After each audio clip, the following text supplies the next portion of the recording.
Hello everyone and welcome to His Author's Voice. And I am the author, Jack Sanger. Now chess is in the news at the moment in quite a big way.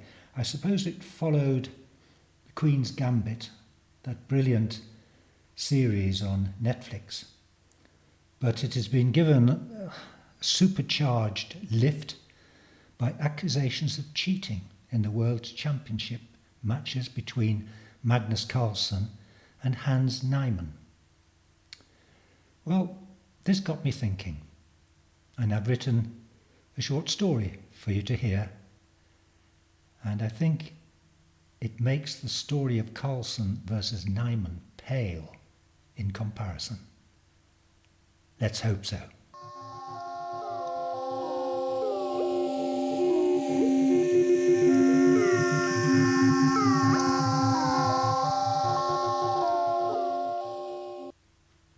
The Chess King.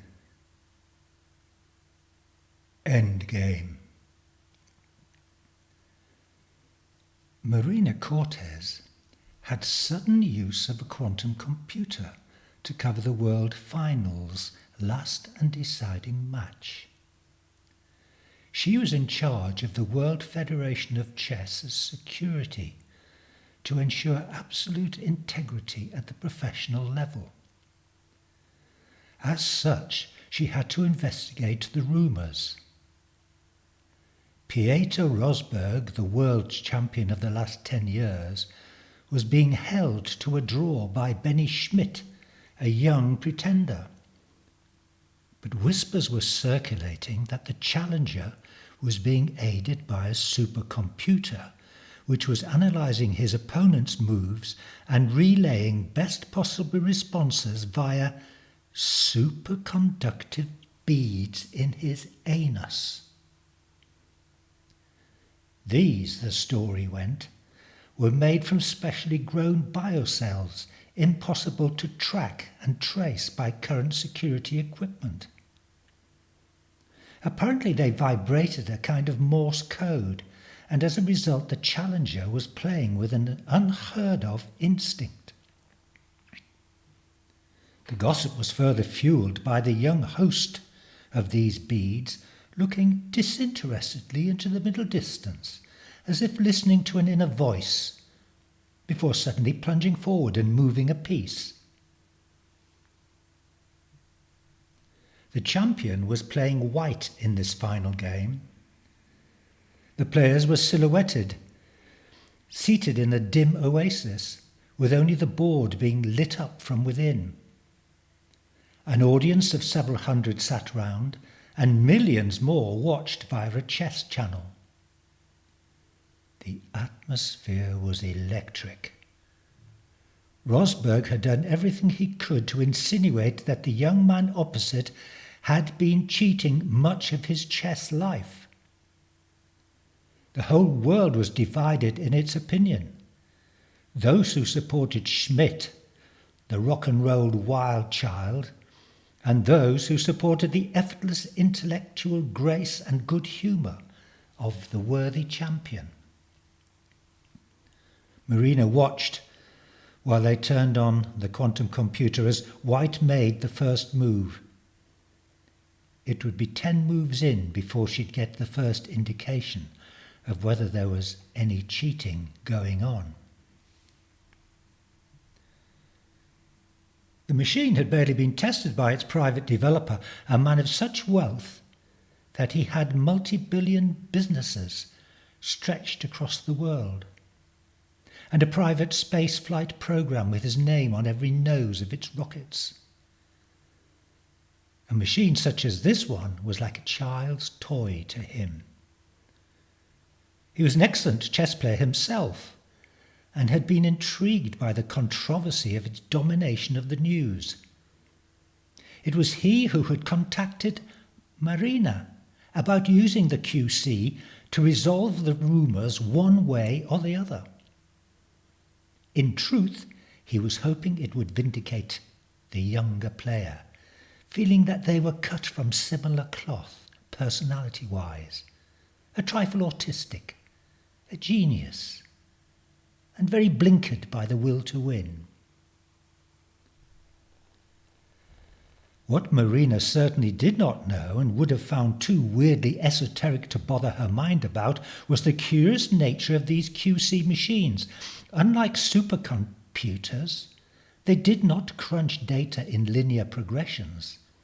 They were not yes-no, on-off, 0-1 calculators. No, they were both 0 and 1, yes and no, on and off, simultaneously. There were those quantum philosophers who even believed that the machine inhabited all 11 dimensions of parallel universes simultaneously. It could draw together and fuse its calculations from them in nanoseconds. But these worlds were unpredictable. Their physics could be radically different from here on Earth.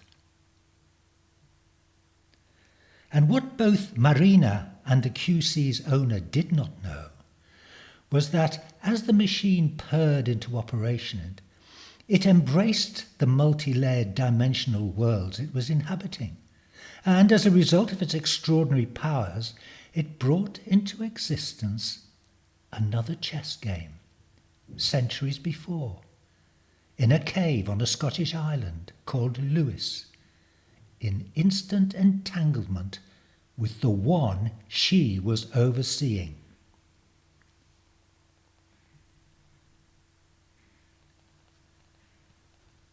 Chosen for its isolation from the heart of political machinations of tribal Norway in the 12th century, two expert chess emissaries were playing with pristine carved chess pieces made from narwhal tusks, brought to the cave by one of the players. The first emissary represented the interests of Magnus the Blind, newly liberated from a monastery where he had been imprisoned following castration, torture and mutilation. And his opponent, a young female, represented a new Icelandic claimant to Norway's throne called Harald Gill. The representative of Magnus the Blind was playing white. He felt queasy as he looked into the eyes of his wild-haired opponent, who was well known as Harald Gill's personal Volva, a seeress of unparalleled magical powers. Low sunlight flooded the cave and torches were lit to keep it illuminated if the sun dropped from sight. The cave was a natural space left by perturbations in the rocky layers of quartz and feldspar. Outside stood a cohort of fighting men, awaiting the outcome of the match and sworn to witness a fair duel and to carry the result to the mainland of Norway as a true measure of who was the rightful heir to the throne. In the quixotic way that entangled time in parallel universes can operate, every move made in the World Championship was paralleled by the same move in the cave. 10 moves in, and Black was confounding its normally defensive early status. By a brilliant feint, Black's castle and bishop had pincered White's central territory, rendering him powerless to attack. The move had been so unexpected, it upended the champion's composure. He made a disastrous series of moves, his mind waylaid by his suspicions that his foe was not human, but the puppet of a computer. Within 20 more moves, Black had completely cleared White's army from the board. The audience could not understand it. Why had White not resigned long before, when defeat was certain? Why had he watched listlessly, powerless, as piece after piece fell? Why, indeed, had Black not suggested that he resign by some motion? Now here they were, with White's king not in check and able to move to one final square. As the world held its breath, an unforgettable and unheard of act took place. The White King moved one final time. The young challenger checkmated it, and with a strange glassy-eyed impassivity, picked it up and held it aloft, thereby, by the laws of chess, forfeiting the game and the World Championship.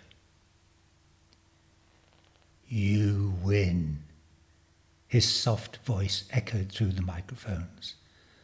"But answer this: who amongst us all is the true champion?"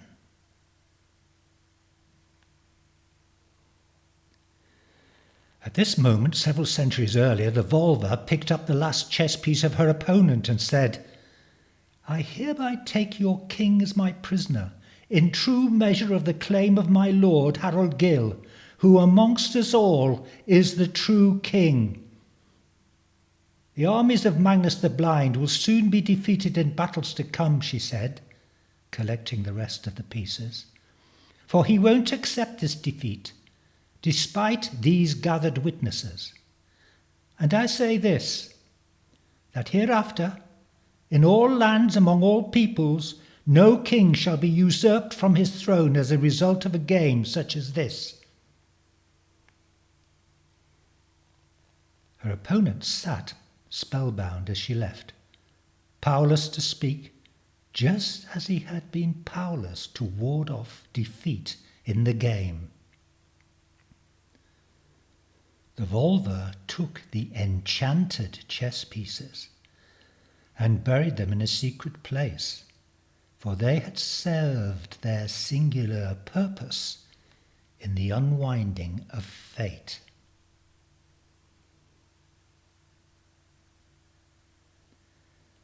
Marina, the head of integrity in the Chess Federation, looked at the results of the QC's interrogation of all aspects of the World Championship's final match, analysing all Schmidt's moves to establish once and for all if the challenger's pattern of winning involved being guided by a computer. Was Schmidt being guided by computer logic? The QC spoke. "No, the telltale signs of linear programming were just never evident. But," it added mysteriously, "the challenger undoubtedly was being helped." "By what means?" she asked it. "Magic," was its reply.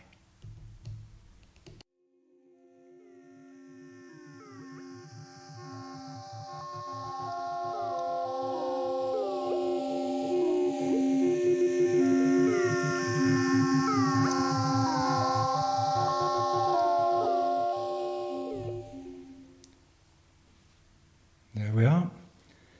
The Chess King. Whether you know and love chess or whether you don't, I hope you enjoyed the story anyway.